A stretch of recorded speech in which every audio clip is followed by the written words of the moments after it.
what's happening with milk prices, and is Barry going to lift the milk price to $8 a kilo, or what's going to happen? And he hasn't been drawn on this at all lately, so I thought we'd put it to him right now. Great, thanks, Sue. You'll know in about a week. So it is all due to be announced on the 1st of June. I mean, the reality is the reason why there's a fair bit of silence, which, whilst it wasn't dairy, some of the mentions around what's going on with global commodity prices, you've seen it in beef, you're seeing it in dairy with global commodity prices being down 30 or 40%. So it's certainly a pretty challenging environment with farmers obviously having an expectation of wanting stable or strong pricing on the one hand, but the market's just not where they were this time last year. So a bit of a challenging environment. You're not going to draw me again this year, Sue. So there's and I think last year there was speculation around range because we were in a rising market. $9 to $10. Yeah, no, I think and this year and this year were the silence is a little deafening because you can see that all the dairy companies are working really hard on their numbers because it's pretty tight out there. Yeah, they don't want to ask too much, but they also want to get their share of the milk pool, which is always an interesting time. So what's your feeling about today, Barry? Where have we gone today, and what's been the interesting points for you? Look, I thought today was a great day, and what I should do, of course, is thank the Australian and thank Visy and thank all the organisers because, these have become part of the landscape of food and ag in Australia. Look, the key themes, I thought it was a little bit interesting around, Ed sort of started with his national robotics strategy and the reasons why, which I thought Ed was really encouraging as is always the case with Anthony. And it was notable to me that Christine then started talking about a national transport infrastructure strategy that we don't have. And so it was the big issues to me. So I thought, the quote that I wrote down was from Guy Hand, who said, "It's not the micro, it's the macro." And I think what we're seeing, we can. I thought today was a really well-balanced day where you've got great opportunities, but a bit of challenge to think about. Whereas I think when we were here last year, it was pretty much opportunity and it was rocking and rolling. We've got a few more challenges this year, but we've still got plenty of opportunities as well. So, David Williams, China was the big theme today, and it seemed to differ according to which was the last person that came off the plane, what the view was. What's your take on where we see China and the opportunity? Well, I mean, look, I said when I talked that China's open, that's great, and the FRB's open, that's great, and they'll keep the land price up, I think, for the rest of the year and probably for another 2 years. But I think it leads me to a criticism, though. I mean, Jackson's sitting here who organised all this, so thanks, Jackson, but a few holes in how it was done. First of all, lunch. It was disgusting. Now, I'd just like to ask anybody, who had butter chicken for lunch?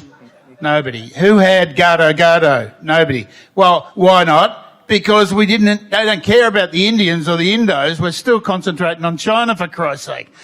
So next year what we need to do, instead of having a couple of Chinese people on the stage, is we want an Indian, we want an Indo, and we want the Chinese. We'll give them a handgun each and let them fight it out, because one of the reasons we're in this problem is because for the last 5 years, every politician's driven up to China, kissed babies, and we've forgotten completely about what's happening in Indonesia and India. So that needs to change. But otherwise, a good job, Jackson. Now,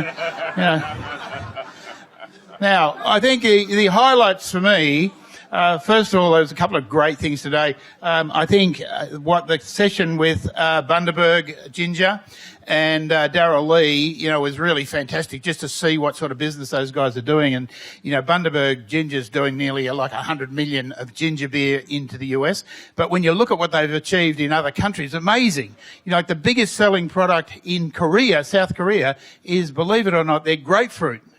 Bundaberg, and it's become a social phenomenon for women sort of 18 to 25 to be, on social media with this pink bottle, and I think it just shows you what you can do with, really fantastic Australian brands.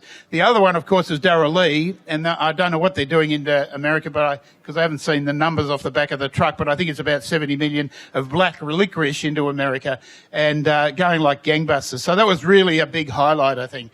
I think the other thing, was Anthony Wilmot and Remo, in particular in that last session with the tech, they didn't do a very good job of explaining what they're doing, by the way, but Remo has, think of this, Remo's got like a gun, and you stick it into an animal as it comes along the production line, and it measures quickly and unbelievably accurately how much fat content is in that animal. So forget about what we've been doing with Wagyu forever. You can now do the fat content of lamb, pork, anything else you want.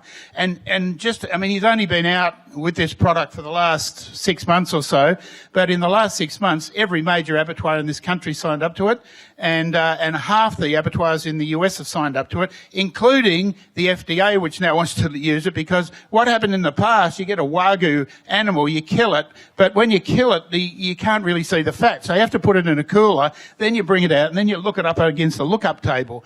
So this is a fantastic product, but what I don't think anybody appreciated, and Remo, you didn't do a good job at doing it wherever you are. You probably skulked off somewhere. But the thing is that when Coles kills a sheep, for example, in Gundagai, where a lot of them are done, you know, what happens now is they measure that fat content as the animal comes along. So what does that mean? That means that Gundagai now pays the farmers differently depending on what fat content you have. So now Coles, this has all happened in the space of 3 or 4 months, Coles has now got a premium Wagyu 5+ lamb in the market, they pay a higher price for. So we're going to have differentiated product in the supermarket and in restaurants. That'll allow the differentiated product in the abattoir, and that's an unbelievable thing. Now, Anthony, and by the way, Anthony Wilmot, who's got DAS, Digital Agricultural Services, and Remo look the same. They both got black t-shirts on, but one of them, you should talk to Wilmot about this afterwards. He won't be here because he's gone to get a haircut, but which Remo doesn't need because he's bald. But what DAS is, and again, Anthony, you did a shocking job, but I'll explain it to people in case you go out fundraising. So what he's got, imagine you've got a rural property. You give him the coordinates, and within 15 seconds, he will give you a satellite image of your property, paddock by paddock. He'll tell you what you've got in it, but more particularly tell you what you haven't got in it and what you should have in it. So he overlays that satellite imagery with agronomic advice, with weather advice and so forth. And just to show you how a different business model might work, Rabobank now, if you want to loan against a certain amount, you have to have a DAS report. IAG, if you want an insurance policy of a certain amount, you have to have an DAS report. So his own shareholders, and those people are now shareholders, of course, but in Cargill and et cetera. So, you know, it's going to force the market and it'll become the standard of care. So I think, you know, one of the questions that came up right at the end was, you know, it's moving quickly throughout the world. How do we protect ourselves? Well, I'll tell you how you protect yourself is you become the standard for the industry quickly. You're in every abattoir, or in his case, you're in every bank. And you know, I know already that NAB and ANZ are looking at this because they don't know what their risks are. There's a flood somewhere, there's a fire somewhere. How many people, how many loans we got out? So that sort of tech, I think, was unbelievably exciting. Final point, Henry Battista. Yeah, Henry Battista gave a good presentation on what he's doing down at Huon, which I wasn't all that happy about because we bid on Huon for cooks, so I lost my fee on that. But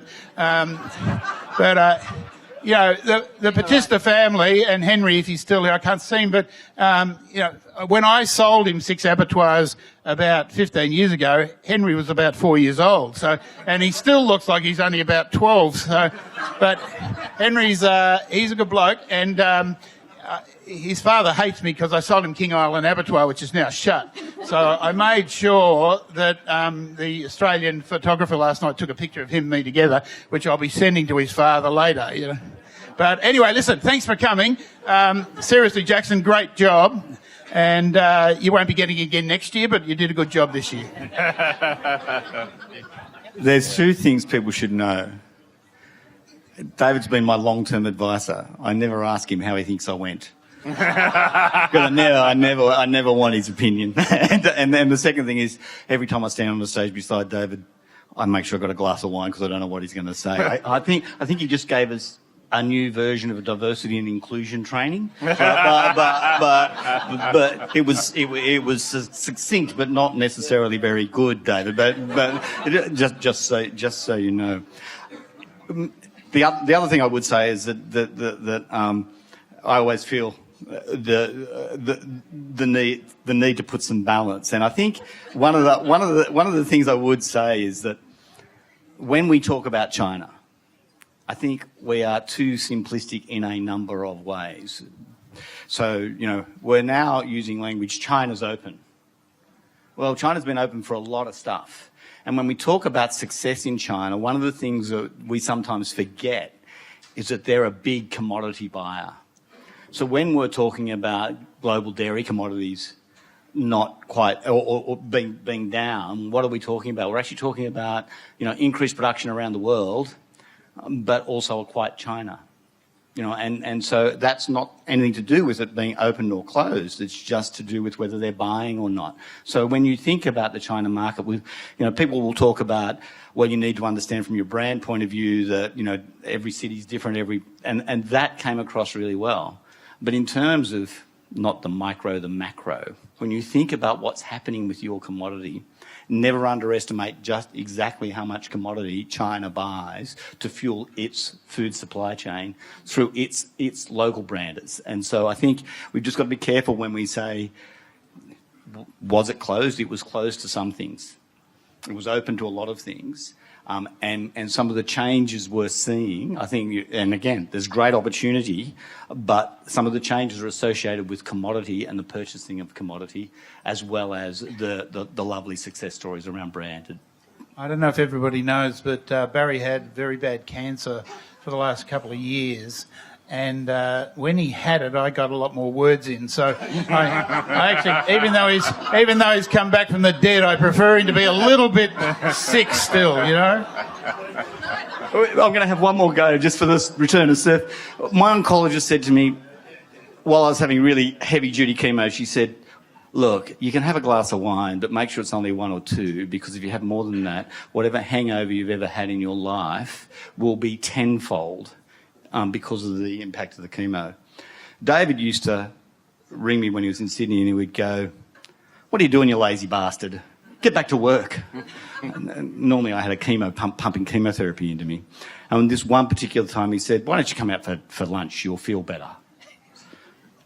And I thought, oh, that's probably right. I've got to just try and be more active and out and about. The cancer didn't kill me. The chemo didn't kill me. That hangover bloody near didn't kill me. Well, I think that's probably a really good place to wrap up. But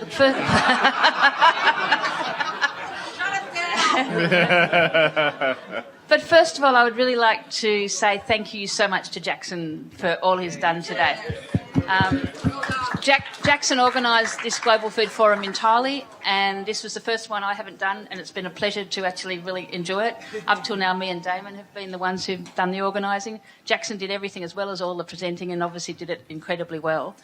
Unfortunately, this is actually Jackson's last day with the Australian. He leaves today, not because he's running the Global Food Forum, I don't think, but he's off to Auctions Plus. So he'll still be in the industry, and you'll still see him round. But we'd like to say, Jackson, come on up and thank you. You did a great job, as everyone will agree, I think. Yeah, thank you. It's been great. I was just going to say, thank you so much. It's been a wonderful experience, and I've loved doing the Food Forum. It's been the highlight of my year, every year since I've been doing it. So thank you to all for coming along for all these years and for being here today. And thanks to these great cast of characters who I got to work with even closer. So thank you. Thank you. All right. Well done. Good stuff.